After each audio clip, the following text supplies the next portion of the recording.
I'm delighted to welcome the first speaker today, Ashfaq Ahmed. Ashfaq is a biomedical engineer and a PhD candidate in Dr. Ranu Jung's Adaptive Neural Systems Laboratory at Florida International University, actually. Dr. Jung and I go way back when I was her postdoc. And then recently, I ran into Ashfaq's work at a neuroscience meeting. I was there just to say hello to Dr. Jung, and slowly my interference developed into a collaboration and mentorship on his dissertation.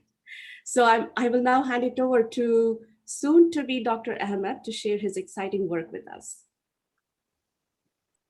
Thank you, Dr. Sharmila, for the kind introduction. I just want to make sure that my screen is being shared. Yes. Okay. Yeah. Thank you, Dr. Sharmila, again for the nice introduction. So I don't have to kind of introduce myself. So let's start the talk. So today I'm going to talk about mechanisms of robust entrainment of biological oscillators involved in gastric peristalsis. I know it's a lot just to start, but I will walk you through and explain everything as we work together. So let's start with the most common concept, which is gastric peristalsis. So peristalsis is the coordinated contraction and relaxation of the muscles of the stomach. So peristalsis can happen anywhere in the gastrointestinal tract. When it happens in the stomach, we call it gastric peristalsis. When it happens in the intestine, we consider it as intestinal peristalsis. So for today's talk, I will narrow down my talk only into the gastric peristalsis. As you can see in the stomach here, I show a gross anatomy of the stomach. Food goes into the stomach from the esophagus and it passes across different parts of the stomach, such as fundus, corpus, antrum, and pylorus. And when it passes the stomach, it goes to the duodenum portion of the small intestine and goes to other parts of the gastrointestinal tract. So we can understand that this peristalsis is a critical phenomena for food propulsion and waste product elimination. Also, it's a robust phenomena for food propagation because there are a lot of biological and environmental perturbations which are perturbing the peristalsis, but still it helps the food go through the stomach and then to the small intestine and the other parts of the GI tract itself. So this is important to understand this whole mechanism of peristalsis. And this peristalsis is impaired in motility disorders, which we will talk about later. The peristalsis is actually governed by several mechanisms, but one key mechanism that governs the peristalsis is the rhythmic electrical activity that is generated and propagated in the network of cells in the stomach wall. And this electrical activity is known as gastric slow waves, which we talk again and again in today's talk. So here I show different layers in the stomach wall. As you can see, there are two different muscle layers where the peristalsis occurs, the longitudinal muscle layer and the circular muscle layer. Other than these muscle layers, there are interstitial layers of interstitial cells of Cajal or ICC, which are actually the pacemaker cells in the stomach. Here we see there are two layers of ICC. One is in between the muscle layers, which we call myenteric ICC, and then there is intramuscular ICC, where the ICC cells are located inside the muscle cells. So these are actually the pacemaker cells in the stomach. So what these do, these ICCs can independently generate electrical activity, which is known as pacemaker potential. And this pacemaker potential actually drives the slow wave potentials in the circular and longitudinal smooth muscle cells. Here we can see a schematic of an IC cell where I show the different input and inward and outward currents in the IC cell. And you can also see there are a lot of mitochondria and endoplasmic reticulum inside the ICC. For presentation purpose, I just show like one mitochondria and ear, and calcium is shuttling between the mitochondria and the ear. You can also see a narrow space between the mitochondria and ear, which is called the submembrane space. This is the narrow space where the calcium change is the most drastic here, and which actually helps create the pacemaker capability of the ICCs. I also show a simulated membrane potential for an ICC here. And this membrane potential or pacemaker potential actually drives the slow wave potentials in the muscle cells. So I also show a simulated membrane potential for a smooth muscle cell. So far, we have kind of familiarized ourselves with the basic units of slow waves. We have not gone through the like slow wave propagation yet. We have talked about only the generation aspect of slow waves, who are the basic mechanisms or who are the basic units. So before going further, we need to familiarize ourselves with another concept, which is called entrainment, because as I said, the ICA cells, they are the pacemaker cells in the stomach. So they are connected with each other. So whenever they are connected, they actually resemble a chain of coupled oscillator. So that's why we need to understand whenever there is a chain of oscillator, how do they behave? So we will start with a single oscillator. Here I show a single oscillator A, which is oscillating at its own frequency. But whenever there is a driving function or a forcing function here, F, which is being applied to this independent oscillator, we will see that earlier independent oscillator A and the forcing function, they are oscillating at the same frequency right now after being perturbed or being influenced by the driving function. So this happens in a single oscillator. What happens in a pair of oscillators? So here I show a pair of oscillators A and B, where only A is being perturbed or being stimulated by the forcing function F. So we can assume, or we can imagine that since F is uh, stimulating or perturbing A, only A will oscillate at the same frequency as F. But what will happen to B? B will continue oscillating at its own frequency, and that's what happens here. But if we connect A and B, these two independent oscillators, with a coupling function or coupling strength, then what we will see is all of these oscillators, A and B, are now oscillating at the same frequency as F. Like F is uh, driving or influencing all of these oscillators since they are coupled. So does this truth hold for a like chain of oscillators? Because at the end of the day, we will be concerned more on the chain of what happens in a chain of oscillators. So here I create a chain of oscillators, but still they are independent and they are not coupled. So here are 4 oscillators. They are being driven by the forcing function F, but they are still not coupled. So when I couple them with a coupling function or strength, I can see that all of them are now oscillating at a single frequency, the same frequency as of the driving frequency, and they are frequency locked, obviously, and they are also in phase. By in phase, I means their peaks and troughs are happening at the same time. So this is a particular phenomena, I would say, inside the entrainment, and we can consider it as a synchronization of a chain of oscillator.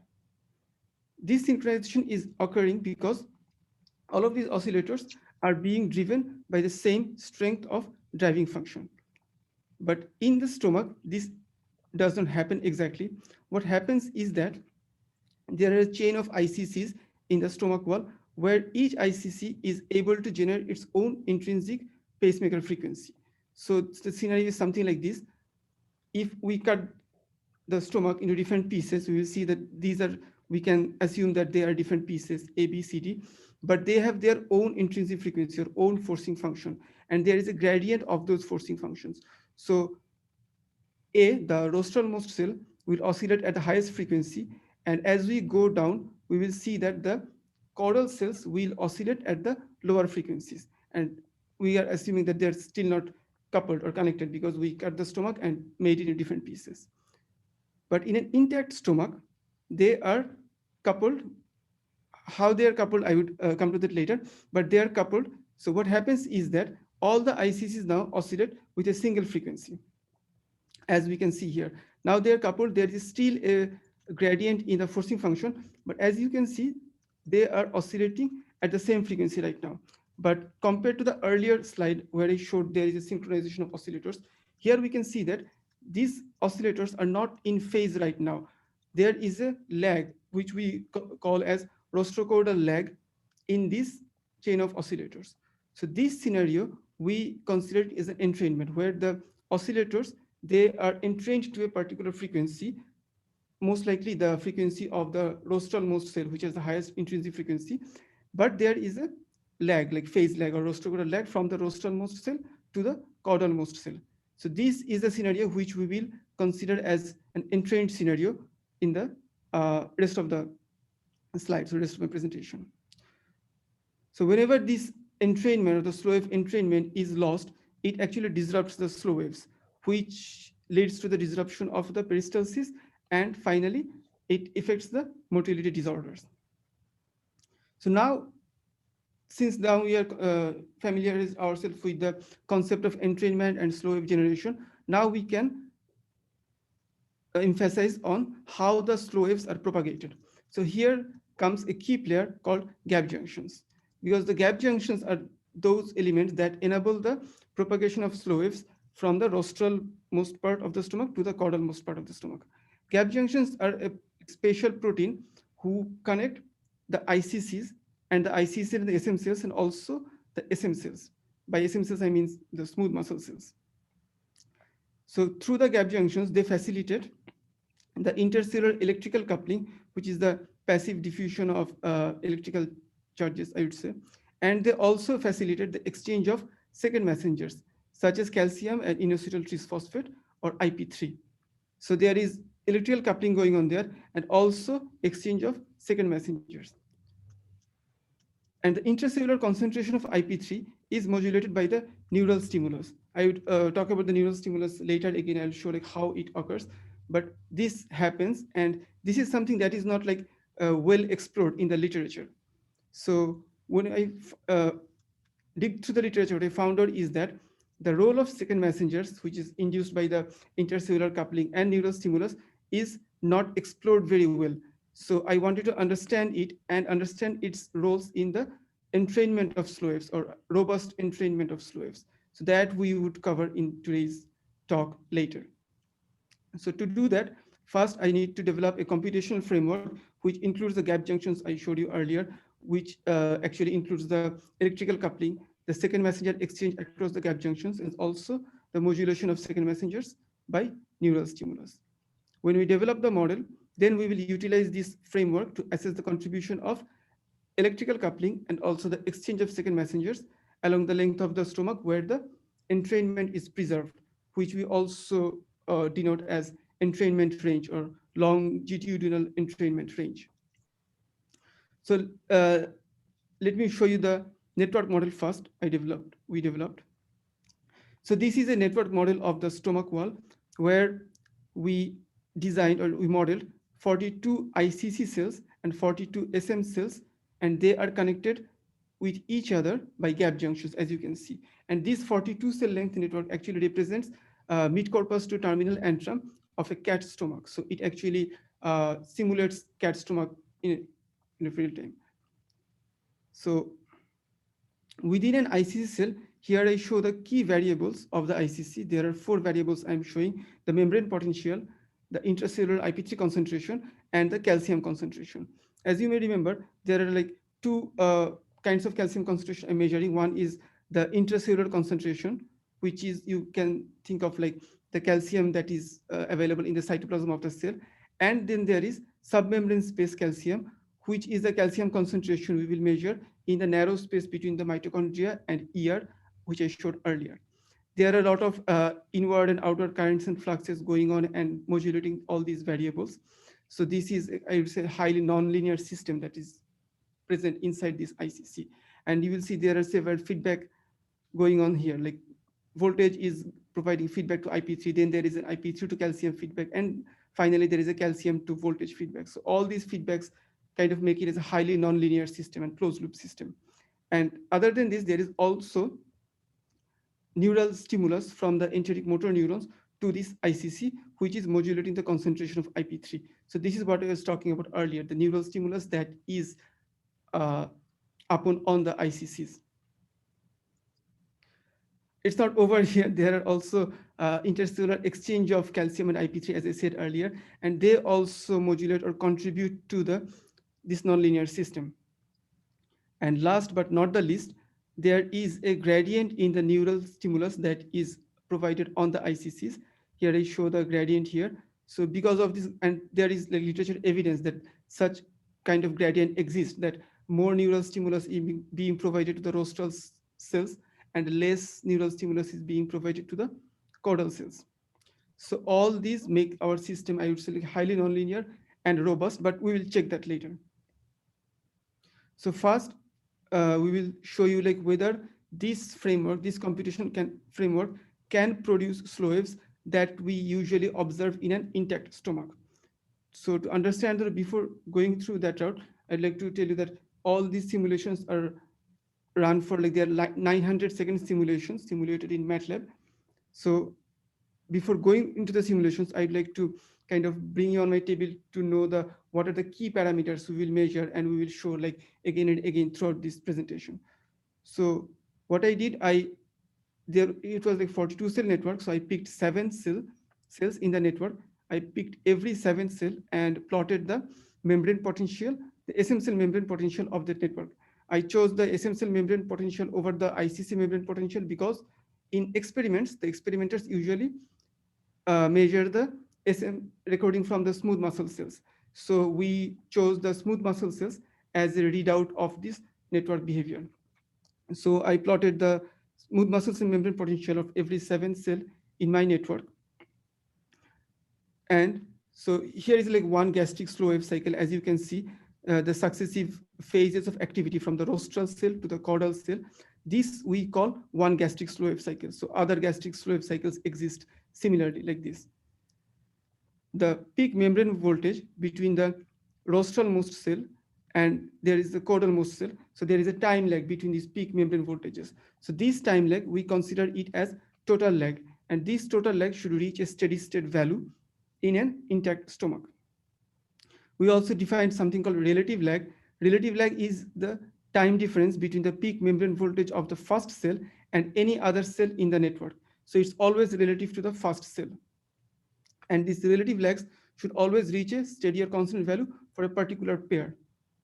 And finally, we will measure the smooth muscle cell period, which actually will define the frequency of slow waves.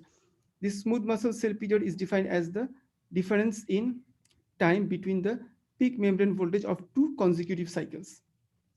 And the smooth muscle cell period should be constant for all cells at steady state. So these are the definitions we should know prior to understand the later half of the slides. So let's check if our model can reproduce slow waves first.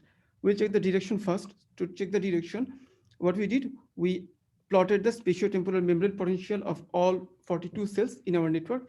And as we can see, there is a rostrocaudal propagation of slow waves, which is also observed in an intact stomach.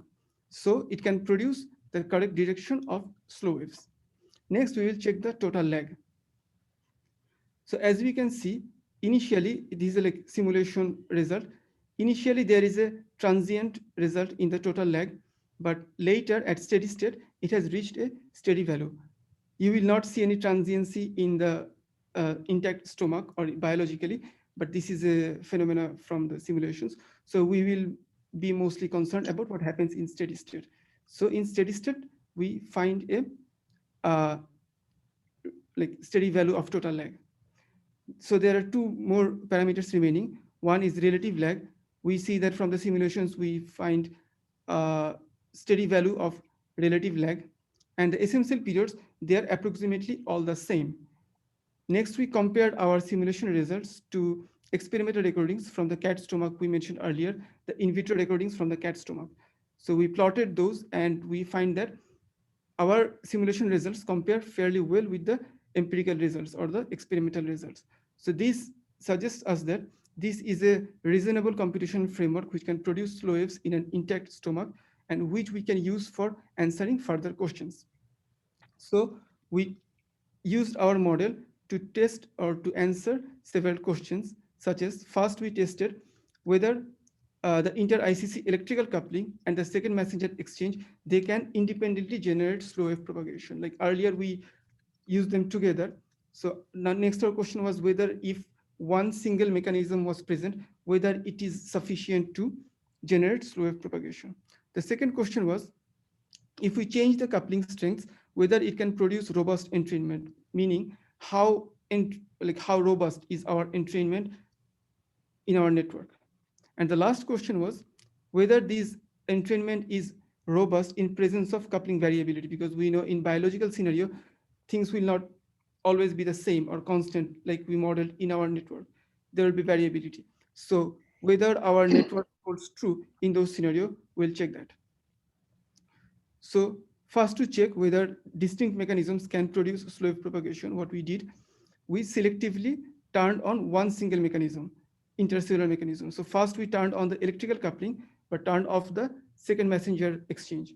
And we found out that still the network is entrained up to a certain length of the stomach, but there is no end-to-end propagation or propagation from the rostral end to the caudal end. Sorry. Next, we turned on the exchange of second messengers, but turned off the electrical coupling.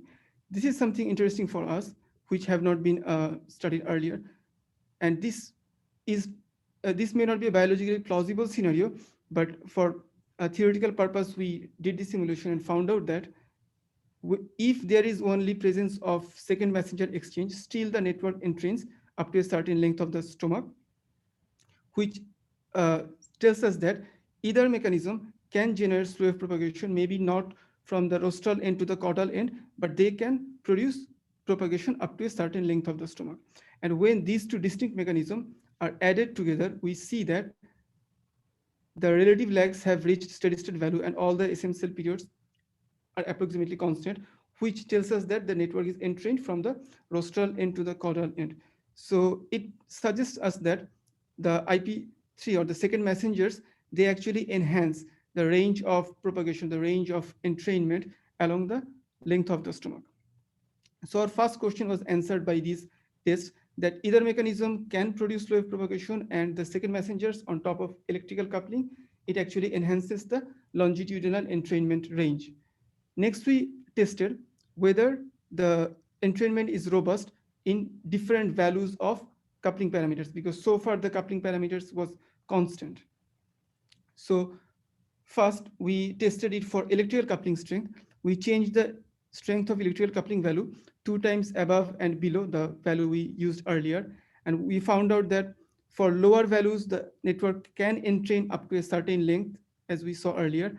But for higher values, it always entrains. Same thing happens for the IP3 permeability.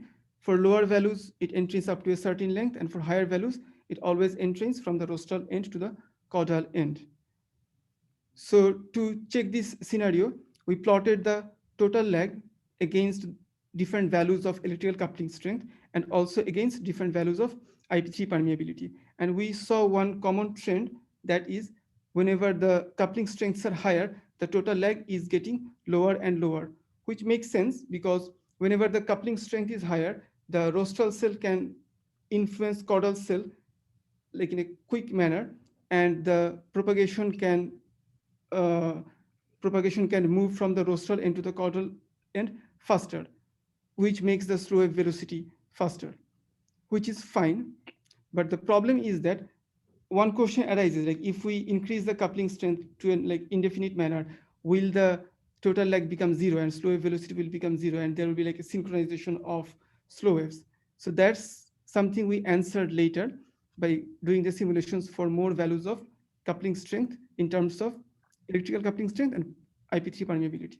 So when we did it for like more values, we found out that the total lag seems to reach an asymptote for those two parameters, the IP3 permeability and the electrical coupling strength. So it doesn't reach zero, it doesn't create any situation for synchronization of slow waves, which corroborates what we observe in experiments. Like the total lag or the slow wave velocity can be faster, but it's not as fast as like instantaneous. Next, we plotted the smooth muscle cell period against these values, these coupling parameter values. And here we found something surprising, is that whenever we increase the value of electrical coupling strength, the smooth muscle cell period went down. It means the pacemaker potential frequency or the slow wave frequency that went up. But the opposing scenario was observed whenever we increase the value of IP3 permeability. So one thing we can assume is that maybe these two mechanisms, whenever they increase simultaneously, they kind of stabilize the smooth muscle cell period and they don't allow the period to go like much higher or much lower. They kind of keep it in a physiologically plausible ranges. So that's one possible scenario. But all these results like collectively tell us that for increasing values of IP3 permeability and electrical coupling strength, the network is always robust and it produces robust end-to-end entrainment. But so far, we have used constant values of coupling strengths within a particular network. We have not changed the values like from cell to cell. But in a biological scenario, what happens is that there is no like constant values of coupling strength from cell to cell. There may be variability. So what happens in this network in those variability? Can it tackle that? So I tried to answer that question here.